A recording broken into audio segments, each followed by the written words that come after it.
Rewarding careers, experiences of a lifetime. Explore Travel PT at aureusmedical.com. AUREUSmedical.com. NPTE StudyCast.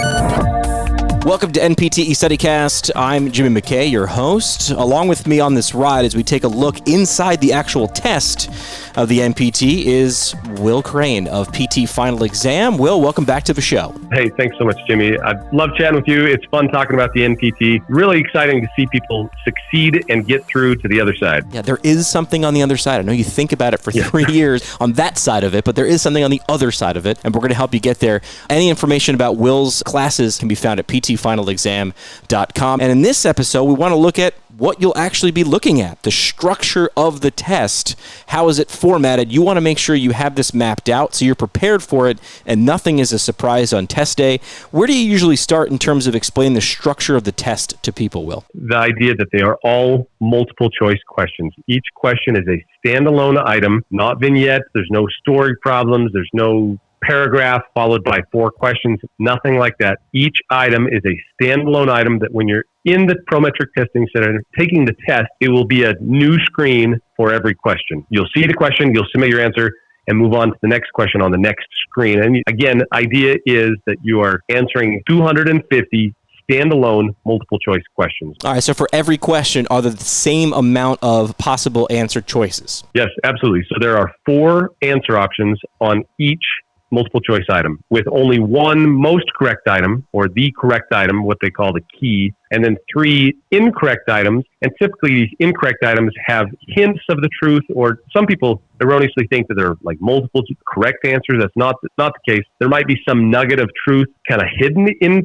some of these incorrect answers, but if you walk in with the mindset saying that there's only one absolutely correct answer here, that'll go a long way to helping you on test day to save a little bit of that anger. A lot of people come out with a lot of anger for the test. Sure. Why? Just you're on the mission to find the correct answer. So we've got multiple choice, 4 choices for each question, 250 questions, and how are those structured? All right, so great question. And we were talking about this before. We both had experiences with others they erroneously thought there were a different number of sections than there actually are. And so on the PT exam, NPTE, there are 250 items over 5 sections. So 5 sections, 50 questions each, 250 total. If you have the normal number of digits on your hand, you can look at it and say, okay, there are 5 sections on this exam. Now, the reason that's important is because each section is essentially a standalone exam, meaning that you must complete that section, submit it, and you'll never see it again, and you'll move on to the next section. 5 50-question blocks that must be answered, and then you must submit each section before moving on to the next one. All right, so within one of those sections, you can tag questions if you wanted to come back to them within a section. That's right? Yeah, so on the test, for your purposes, this is merely for your convenience navigating through the test. You have a couple of things that you can do. So obviously you can mark the option that you feel is the most correct. And I tell people, no matter what, always mark down an answer. Even if you don't have any idea what the answer is, there's no penalty for guessing, mark down an answer. Okay, so you have 2 options. You can strike through items. And so by striking through, essentially what you're doing is just, again, for your convenience, if you feel that 1 or 2 or 3 of the options are incorrect, you can strike through them, and it helps just mentally so you can visualize the question. And most people can narrow it down to 2. They strike through 2 of them. They say, okay, it's between these 2, and the strike-through function is just for your convenience. It has no bearing on your score. Now, the other thing you can do is something called mark or flag your question. So to mark an item, simply, again, it has no bearing on your score, but within that section, after you finish a section, you can go back and review the marked items that you want to review. So let's say you're going through your exam, and the first question you're doing okay, 2, 3, 4, but question 5, you're like, I just need to look at that a little more, and I got that. So you mark it for further review. When you get to the end of that section, you can go back and view the marked items and spend a little more time on the marked items. Now, my advice there is mark very judiciously. Spend a lot of time looking at the item the first time. You have about 72 seconds per item. So let's say you spend full minute looking at the item, and you put down your best guess. You're like, I need some more time there. You come back and you spend another minute on it. You've spent almost double the amount of time, which takes away from other questions. So again, mark very judiciously is my suggestion there. This is not phone a friend. You're not going to get any extra information by marking it, but it is good if you just needed an extra minute. But let's say it is question 5 and you know you've got 50, right? 50 in a section. So you want to keep moving. So so those 2 suggestions there. By all means, mark it, but mark judiciously.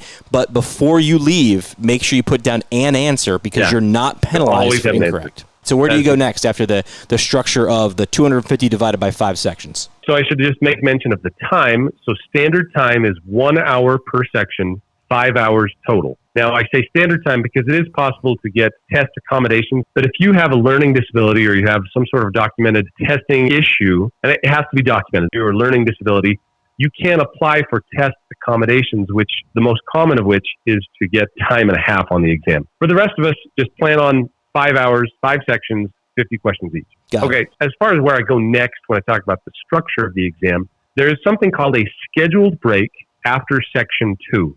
So between any of the sections, you have submitted that 50-question section. You can never see it again. It is gone, totally gone. After section 2, the clock stops. There's screen prompts on this. As you're going through the test, it'll give you a screen prompt. You have now arrived at the end of section 2, or you're now at your scheduled break. 15 minutes of the clock stopped while you go on your scheduled break. This is typically the bathroom break during the middle of the exam. Bathroom break, quick snack, quick drink of water, and then you're back in it. Because remember, once that 15 minutes has expired, then the test clock begins again, whether you're sitting in your seat or not. Always good to know what's coming so you're not surprised by any of these parts. Now, just as an FYI, this is for emergency use only, break glass in case of emergency sort of a thing. You are allowed to take a break, an unscheduled break, between any of the sections where the test clock does not stop. But if you absolutely have to hit the bathroom and you can't hold it any longer, you can submit the section because you can't leave midsection. Absolutely cannot leave midsection. They won't let it. They'll invalidate your test results. You must submit a section. You can run to the bathroom, run back, but remember the clock is ticking. And the reasoning behind you not leaving midsection is you've been exposed to content. They don't want anybody to be able to go out and look up any specific answers to questions. But in between sections, you've already submitted a section and you haven't been exposed to that next group of 50 questions. That's when you could take an unscheduled break if it's not in between section 2 and 3. Exactly. I guess a little bit about the exam itself. On any given exam day, there's somewhere between 5 and 10 versions of the exam out there. It speaks to that point that you just mentioned. It prevents cheating so that even if you're sitting in the testing center right next to your best buddy, both taking the NPT the same day, you will be taking an entirely separate form of the exam, an entirely separate and distinct group of questions. So there's no crossover, so you can't cheat. They go to great lengths to make sure that this is a valid exam and that you can't just cheat your way through the things. All right, so let's just talk briefly about the scoring. 50 of the items on the test are what they call pre-test items. They're not scored. And essentially, they're just rolling them out in a test environment to make sure they are valid questions. And so they look to see, okay, do people who pass the test get the questions right? And do people who fail the test get the questions wrong? One of the myths is that they put all 50 of those items in one section, and that's not true. They're randomly spaced throughout. Anyway, so back to the point, only 200 of the items are scored and are used to determine your score for licensure. You must achieve what they call a scaled score of 600 out of 800. Now, the reason this wonky 600 out of 800 score exists is because there are multiple forms of the exam. So they can't just give you the raw score. But the 600 out of 800 scale score is simply a way to make equivalent all the different versions of the exams. If, for instance, one version of the exam was slightly more difficult or trended statistically to be a little bit more difficult than, say, another version of the exam, essentially they're making all of the exam attempts equivalent regardless of which form you took. To achieve a 600 out of 800 scale score, most passing scores these days are trending somewhere around the 70% mark. So 137, 139, 140 out of the 200 items, sometimes a little lower, sometimes a little higher. Again, it depends a bit on the exact exam form. But bottom line, if you can get above 70%, you're usually in really good shape for passing the exam. All right, excellent. All right, so anything else on these particular topics that we should cover? Biggest thing is that there's no penalty for guessing. Always put an answer down, no matter what. Total guess, doesn't matter. Put something down, no penalty, and you might just get it right. I'm not a mathematician, but hey, 1 in 4 chance. I'll take those odds on a guess every time.